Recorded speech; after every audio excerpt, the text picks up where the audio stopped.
blank right there, but it will plant a seed that will continue to grow, and it'll spread like wildfire, and then hopefully it gets to everyone. And Francesca, do you just see the same thing where you think that you as a peer talking to your peers has the ability to make a difference? I agree completely. It's changed me personally, rather than being a bystander to being someone who's active in stopping it. I've had experiences where I've seen online bullying, and I've actually told the people that if they didn't stop, that I would report them.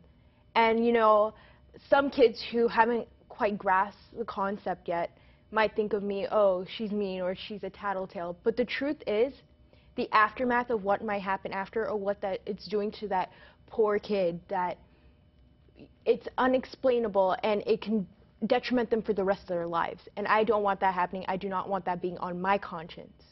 And I've been bullied. I've been a bully, and I think most people can say they've been on both, both extremes, both sides of the spectrum.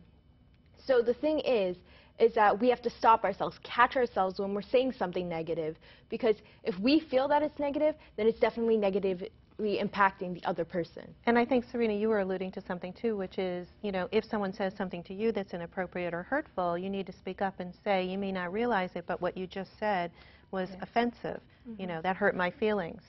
So, I think it's, and I appreciate you acknowledging your role as being a bully at some point, as well as being bullied, and obviously being bystanders. We've all been bystanders. Yeah. Amy, let's talk a little more about the role of the bystander. Why is that so important? It's so huge, and you hear a lot about it because that's 80% of us. It's the adults, the students, everyone who's standing around and either watching or encouraging what's happening. I mean, how many times do you hear about kids and, a fight, a disagreement is occurring, and the kids, maybe they're just having a conflict, but then people start to surround them and go fight, fight, fight. And so what do the kids do? Well, I better start to fight. Instead of others going, hey, it's no big deal, let's walk away, come on, let's go. So the bystanders hold the power to set the tone and culture within a school. And I think it's important for our viewers to know that we are doing a lot in our schools, and these efforts that teachers are taking on and students are getting engaged with are the ones that are going to really, really make a difference. So lots of credit to you. How'd you come up with the title, Weight of the Words? It actually was the students. The students wrote this entire piece with the help of the Lovewell people. And choreography, that was also brought in by Lovewell. Very talented. The entire thing, every lyric, every musical note, every piece of dialogue.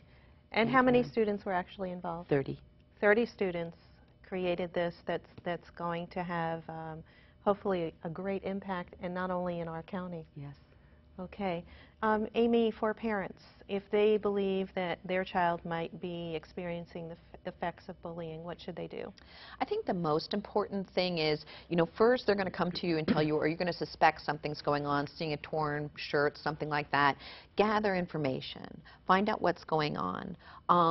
And then really affirm for them, I'm sorry that's happened to you. No one deserves to be treated that way. And then the most important thing is to tell. And I can tell you, your kids are going to say, don't tell, don't tell. But I, as a mom, have told, and it always gets better. And they need to know that. If you do not tell, it won't change. So work as a team with your school and say, hey, I'm sure you don't know about this. What can we do to make this better? Can you help me? Because our schools do want to play a role in curbing, and I think as we heard in the earlier segment, it's students, it's teachers, it's parents, even legislators working together, and hopefully we can make it happen. Well, I'm really excited for you and the opportunity to share this with other students, not only locally, but perhaps nationwide. It seems like it's a really fun thing. I thank all of you for being here on this program to share what we're doing as a community to stop bullying. We've seen a rise in bullying in our society in part due to the ease of using texting and social networks. As we've heard today, we're tackling this problem as a community. We need to continue to educate our children about the harmful effects of bullying and encourage them to report unacceptable behaviors to teachers and administrators. That's all for this community forum. We'll see you next time.